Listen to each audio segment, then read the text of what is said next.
오늘 함께 나눌 하나님의 말씀은 구약 성경 나훔 1장 1절에서 15절까지의 말씀입니다. 나훔 1장 1절에서 15절까지의 말씀입니다. 하나님의 말씀 함께 봉독하도록 하겠습니다. 니느웨에 대한 경고 곧 엘고스 사람 나훔의 묵시의 글이라. 여호와는 질투하시며 보복하시는 하나님이시니라.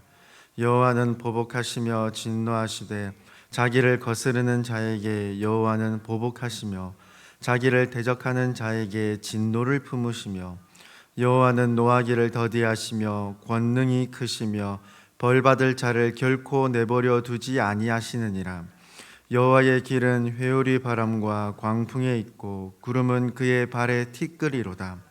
그는 바다를 꾸짖어 그것을 말리시며 모든 강을 말리시나니 바산과 갈멜이 쇠하며 레바논의 꽃이 시드는도다. 그로 말미암아 산들이 진동하며 작은 산들이 녹고 그 앞에서는 땅 곧 세계와 그 가운데에 있는 모든 것들이 솟아오르는도다. 누가 능히 그의 분노 앞에 서며 누가 능히 그의 진노를 감당하랴. 그의 진노가 불처럼 쏟아지니 그로 말미암아 바위들이 깨지는도다. 여호와는 선하시며 환난 날의 산성이시라. 그는 자기에게 피하는 자들을 아시느니라. 그가 범람하는 물로 그곳을 진멸하시고 자기 대적들을 흑암으로 쫓아내시리라. 너희는 여호와께 대하여 무엇을 꾀하느냐. 그가 온전히 멸하시리니 재난이 다시 일어나지 아니하리라.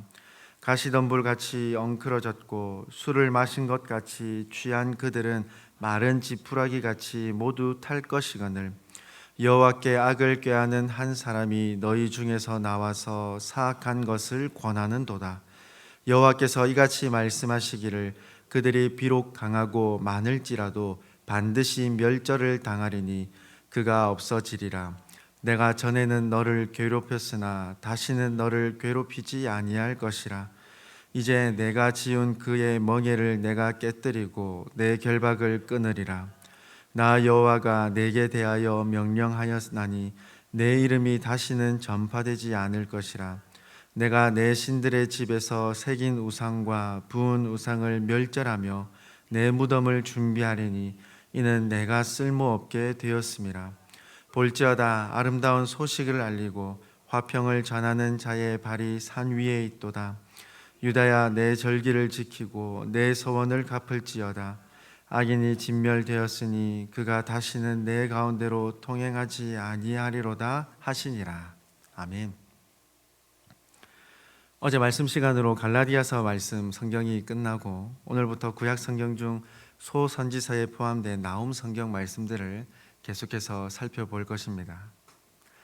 나훔 말씀을 나누기에 앞서서 나훔 성경의 배경 및 나훔 선지자에 대해서 간략하게 살펴보기를 원합니다. 나훔 성경을 보시면 다른 선지자들과 달리 나훔이 누구의 아들인지, 나훔 선지자가 어떤 왕의 시기에 하나님의 말씀을 증거했는지에 대한 부분이 기록되고 있지 않습니다. 단지 엘고스 엘고스 출신이라는 점만 알 수 있습니다. 나훔의 출신지에 대한 견해가 몇 가지가 있는데 크게 세 가지로 생각해 보자면, 먼저 니느웨에서 북쪽으로 약 38km 떨어진 곳에 있는 알쿠시라는 곳이 엘고스다라는 견해가 있습니다. 알코시, 엘고스라는 자음과 이 발음상의 유사성, 그리고 알코시에 나훔 선지자의 무덤이 있다는 전승을 근거로 합니다. 이 근거로 따르자면 나훔은 아수르에 의해 포로로 끌려가서 거주하게 된 북쪽 이스라엘 왕국 출신인 것으로 유추할 수가 있습니다. 두 번째로는 갈릴리 남쪽 약 32km 지점에 위치한 헬케시라는 곳이 엘고스라는 견해입니다. 이 견해로 보자면 나훔은 북이스라엘 출신으로서 아수르에 의해 포로로 끌려가지 않은 사람으로서 유추합니다. 세 번째로는 엘고스를 유다의 한 지역으로 보는 견해입니다. 그 근거로는 오늘 본문 15절에서도 기록하고 있듯이 유다의 회복을 전하고 위로하고 있다는 점입니다. 유대인들의 전승에 따르자면 하나님의 묵시를 받은 나움 선지자는 유다에서 니느웨로 건너가 하나님의 말씀을 증거하고 니느웨에서 생을 마감했다고 합니다. 엘고스라는 위치가 학자들마다 분석하는 견해가 각자 다르기에 정확하게 특정 지을 수는 없겠지만 세 번째 견해와 같이 기록된 말씀을 따라 살펴보자면 나움 선지자는 남유다 출신 선지자로서 강대국인 아수르의 수도 니느웨에서 하나님의 말씀을 전했던 것으로 보는 것이 자연스럽다 할 수 있겠습니다. 그리고 나움 선지자의 활동 시기는 나움 3장 8절에서 10절까지 기록과 나움 성경 말씀의 대상이 되는 유다 및 니느웨라는 점을 본다면 나움 선지자의 활동의 시기는 BC, 그러니까 기원전 약 663년에서 약 612년, 기원전 612년 사이로 추정합니다. 먼저는 나움 3장 8절에 기록된 노아몬이라는 이 지역은 역사적 자료에 따르자면 한때 이집트의 수도이기도 했던 데베라는 곳입니다. 그런데 3장 8절에서 보면 데베의 멸망 때에 있었던 포로의 이야기, 탈취의 이야기들이 기록되고 있습니다. 이 사건은 실제로 있었던 역사적 사건입니다. 데베를 수도로 삼고 있던 이집트가 당시 이집트를 내정 간섭하고 있던 아수르에 대하여 반란을 일으켰다가 아수르에 의하여 진압당하고 엄청난 양의 탈취물이 아수르로 이동했던 사건이 있었습니다. 그때가 바로 기원전 약 663년경입니다. 그러므로 나움 선지자의 활동 시기는 적어도 기원전 663년임을 알 수 있다는 것이죠. 그와 함께 나움 선지자가 하나님의 말씀을 전하며 경고했던 그 대상이 아수르의 수도 니느웨임을 생각한다면 기원전 약 612년까지 나움 선지자가 활동했다는 것을 유추할 수 있습니다. 왜냐하면 아수르의 수도 니느웨가 멸망한 시기가 기원전 약 612년경이기 때문입니다. 즉 앞서 말씀드렸듯이 나움 선지자가 하나님의 말씀을 들고 아수르의 수도 니느웨를 향하여 경고의 말씀을 전했던 그 시기는 기원전 663년에서 기원전 약 612년 사이의 기간이었다는 점을 알 수 있다는 것이죠. 앞서 기록된 말씀으로 유추한 나움 선지자의 활동 시기는 기원전 721년 북이스라엘이 아수르에 멸망당한 이후의 시기라는 점, 그리고 기원전 586년경 남유다가 멸망하기 전의 시기임을 알 수 있겠습니다. 즉 나움 선지자가 하나님의 말씀을 증거하던 그 시기, 그때는 아수르의 맹렬한 세력 확장과 군사력으로서 남유다를 향한 압박과 위협이 지속적으로 가해지고 있던 시기임을 알 수 있겠습니다. 역대하의 기록을 보아도 알 수 있듯이 히스기야가 남유다를 다스리고 있던 그 시기에 아수르의 지속적인 압박과 위협을 받았습니다. 물론 하나님의 도우심, 하나님의 군대로 아수르의 군대들과 그런 위협들을 물리칠 수 있는 은혜를 얻게 되었죠. 그러나 이후에 아수르의 속국이 되어서 계속해서 아수르의 간섭을 받으며 조공을 바치는 신세가 되고 말았습니다. 이와 같은 배경들을 생각하시며 오늘 말씀 계속해서 나눌 나움 선지자의 이 성경을 살펴보기를 원합니다. 오늘 본문은 크게 두 부분으로 나누어 볼 수 있겠습니다.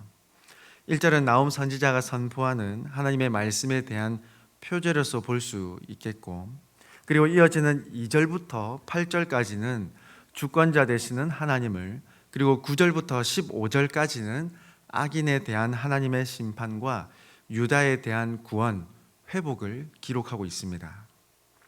먼저 나움 선지자는 본인이 선포하는 이 말씀에 대하여 묵시의 글이다라고 전하고 있습니다. 여기서 묵시는 이상을 보다라는 뜻을 가진 동사의 명사형으로서 이상이라는 뜻입니다. 즉 하나님의 말씀을 생생하게 들었을 뿐만 아니라 유다와 니느웨에 행하실 하나님의 그 놀라운 일들을 또 생생하게 눈으로 직접 보았다라는 뜻입니다.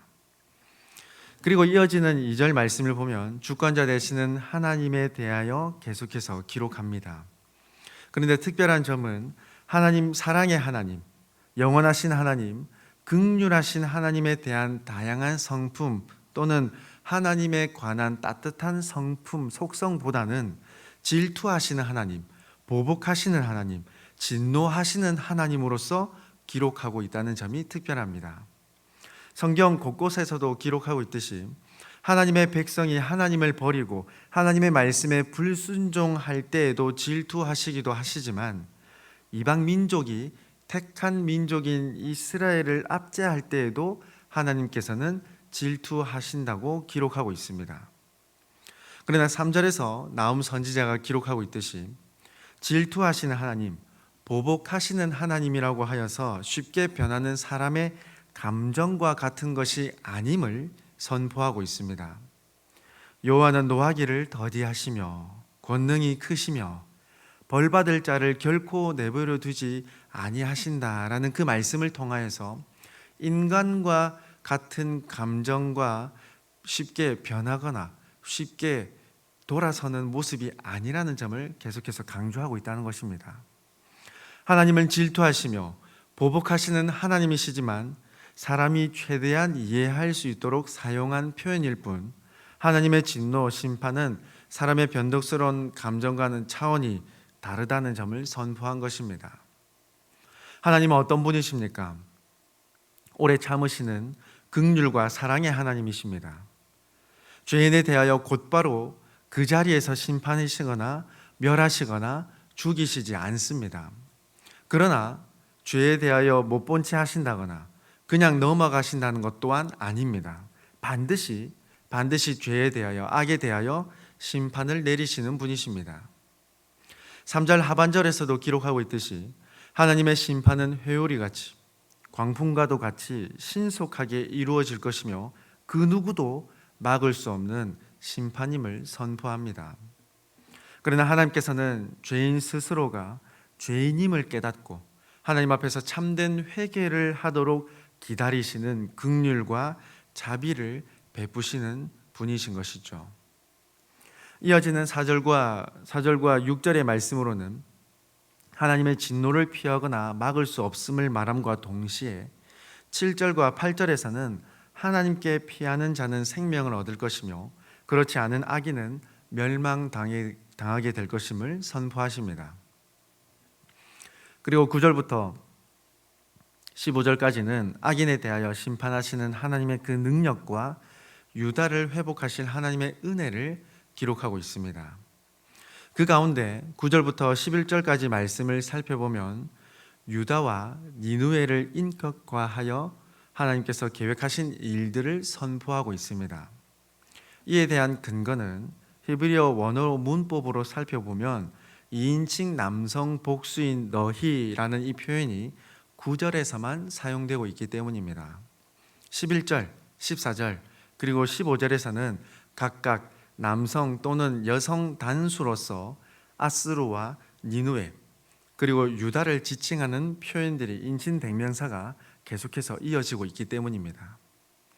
그리고 하나님의 끝, 하나님의 결론을 말씀하시며 너희 9절에 기록되었듯이 너희에 대한 질문을 하시지만 그들의 답을 듣지 않으시고 하나님께서 행하실 심판, 징계와 그리고 유다를 향하신 회복을 말씀하고 계시기 때문입니다. 그러므로 9절에 기록된 너희는 아수르, 니느웨, 유다일 가능성이 매우 높습니다.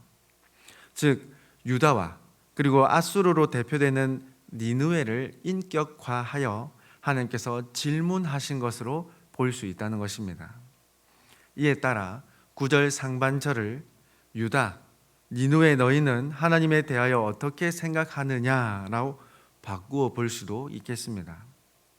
유다의 입장에서 생각해 본다면 앞서 살펴보았던 그 역사적 배경들을 생각하며 유다의 입장에서 하나님께 대하여 가질 수 있는 질문이라고 한다면 어떤 질문이 있겠습니까? 하나님은 무엇 하시나? 왜 우리를 지켜주시지 않는가? 왜 저 악한 앗수르를 가만히 내버려 두시는가? 라는 질문을 가질 수 있지 않겠습니까? 한편 앗수르의 입장에서는 어떤 마음, 어떤 질문을 가질 수 있겠습니까? 우리가 섬기는 신이 하나님보다 더 강하다. 유다를 침공하는 우리를 막을 자가 누가 있겠는가? 악한 일을 하면서도 죄인 줄을 모르고 버리는 교만한 앗수르, 니느웨의 마음을 생각해 볼 수 있겠습니다. 흔히 표현하듯 자기 자신을 자랑하는 교만이 하늘을 찌르는 듯한 마음인 것이죠. 하나님께서 너희는 무엇을 꾀하느냐라고 하신 이 질문은 정말 모르셔서가 아니라 하나님의 주권과 능력을 더욱 드러내시며 강조하시기 위한 질문, 말씀이 됩니다. 먼저 앗수르는 이후에 이어지는 말씀들을 통해서 보면 어떻게 될 것입니까? 10절의 말씀처럼 자신에게 어떤 일이 일어날지, 그리고 어떤 일이 일어나고 있는지 전혀 인식하지 못하고 있는 술을 마신 사람과 같이 하나님의 심판을 당하게 될 것이다, 알 수 없을 것이다 라고 선포하고 있습니다. 그리고 앗수르의 결과는 결국 마른 지푸라기가 불에 타서 완전히 연소되듯 사라지게 될 것이라 선포하시죠. 그리고 계속되는 말씀을 살펴보면 악인에 대한 하나님의 분명한 심판과 유다에 대한 온전한 회복, 위로와 화평을 약속하십니다. 사랑하는 우리 성도 여러분, 앞서 나온 선지자 당시의 역사적 배경과 함께 오늘 말씀을 생각해 본다면 저와 여러분에게도 직접적으로 와닿지 않는지요? 하나님께서 택한 이스라엘, 유다 백성들이 가졌을 마음, 오늘 저와 여러분의 마음이지는 않는지요?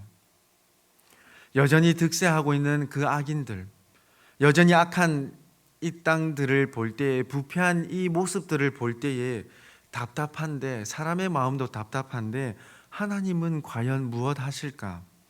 우리의 아픔과 고통을 외면하고 계시는 것일까? 라는 질문을, 그리고 의문을 품고 있지는 않으시는지요? 반면 악한 사람들, 하나님을 섬기지 않고 하나님을 믿지 않는 자들의 모습은 어떻습니까? 마치 자신의 힘은 무적인 것처럼, 막강한 것처럼, 자신의 능력이 대단한 것처럼, 자신의 생각이 모두 옳은 것처럼 자랑하고 있지는 않습니까? 악한 일에 대하여 여전히 뻔뻔한 모습을 보이고 있는 악인들의 모습이지는 않습니까? 그러나 여러분, 오늘 말씀으로 하나님께서 주시는 위로와 담대함을 얻을 수 있기를 소망합니다. 하나님께서 모르시는 것이 아니며 못 본 채 하고 계신 것이 아닙니다. 죄와 악에 대하여 진노하시며 보복하시는 분이십니다. 반드시 심판을 내리신다는 것이죠.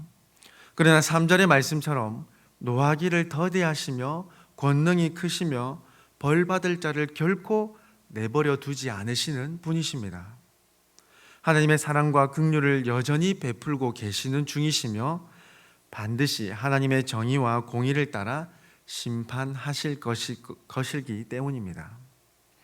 그러므로 하나님의 택한 백성인 저와 여러분, 예수 그리스도를 믿고 하나님의 자녀가 된 저와 여러분이 소망할 것은 무엇이겠습니까? 나의 삶이 왜 이렇습니까?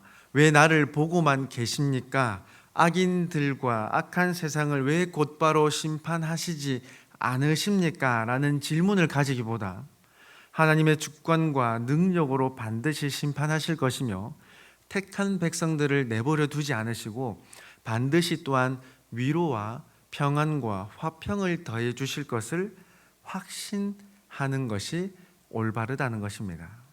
소망해야 한다는 것이죠. 기대해야 한다는 것입니다. 또 그것을 두고 기도하는 삶이 이어져야 한다는 것입니다. 오늘 말씀으로 저와 여러분을 위로하십니다. 당시 유다 백성들에게 선포하여 주신 것과 같이 동일하게 오늘날 저와 여러분도 위로하고 계신다는 것입니다. 뿐만 아니라 성도들에게 바른 삶도 교훈하십니다. 사랑과 자비의 하나님이시면서 동시에 질투하시며 진노하시는 하나님이심을 깨닫고 악한 일을 꾀하거나 악한 길을 걸어가서는 안 된다는 점 또한 깨닫게 하시는 것이죠. 죄와 악에 대하여 반드시 진노하시며 심판하시는 하나님이심을 늘 기억하고 거룩한 삶을 살아가는 저와 여러분이 되기를 소망합니다. 전능하신 주권과 능력을 가지시고 모든 땅과 모든 나라, 모든 사람들을 심판하시는 하나님을 경외하는 그 마음을 가지고, 그 믿음을 가지고 하나님의 말씀에 온전히 순종할 수 있기를 원합니다. 동시에 죄인에 대하여 끝까지 참으시며 인내하시며 사랑과 긍휼을 끝까지 베풀어 주시는 하나님이심을 확신하며 감사드릴 수 있는 저와 여러분이 될 수 있기를 소망합니다. 그래서 하나님께서 주시는 그 위로와 평강, 저와 여러분이 받은 그 은혜를 선포하며 이 땅 끝날까지 증거하는 저와 여러분이 되기를 간절히 소망합니다. 함께 기도드리겠습니다. 사랑과 은혜가 풍성하신 하나님 아버지, 오늘도 하나님의 말씀을 가지고 함께 생각하며 나누게 하여 주심에 감사드립니다. 우리가 살아가는 이 땅을 어떻게 바라보아야 할지, 어떤 삶이 하나님께서 기뻐하시는 삶인지 깨닫는 지혜와 믿음을 더하여 주시어 어떤 환경 가운데 있다 할지라도 하나님 안에서 참 기쁨과 평안을 누리는 흔들리지 않는 삶이 되게 하여 주시옵소서. 삼위 하나님과 늘 동행하는 삶으로, 삼위 하나님을 경외하는 그 믿음으로 죄와 악을 멀리하며 하나님의 살아계심과 능력을 증거하는 참 성도 되게 하여 주시옵소서. 아버지 하나님, 오늘 하루도 삼위 하나님의 도우심과 능력을 온전히 의지하며 나아가오니 하나님 처음부터 끝까지 인도하여 주시옵소서. 성령 하나님께서 주시는 지혜와 믿음을 가지고 구속하여 주신 예수 그리스도의 공로를 의지하며 하나님께서 기뻐하시는 삶을 살아가는 오늘 하루 되게 하여 주시옵소서. 특별히 몸과 마음, 영혼의 치유와 회복이 필요한 자들에게 기쁨과 참 자유를 깨닫게 하시고 회복되는 기쁨과 고침받는 은혜를 허락하여 주시옵소서. 우리의 참 주인이시며 모든 세상을 지금도 다스리시는 하나님 앞에 감사드리오며 우리를 위하여 죽으시고 부활하신 예수님의 이름으로 기도드리옵나이다. 아멘.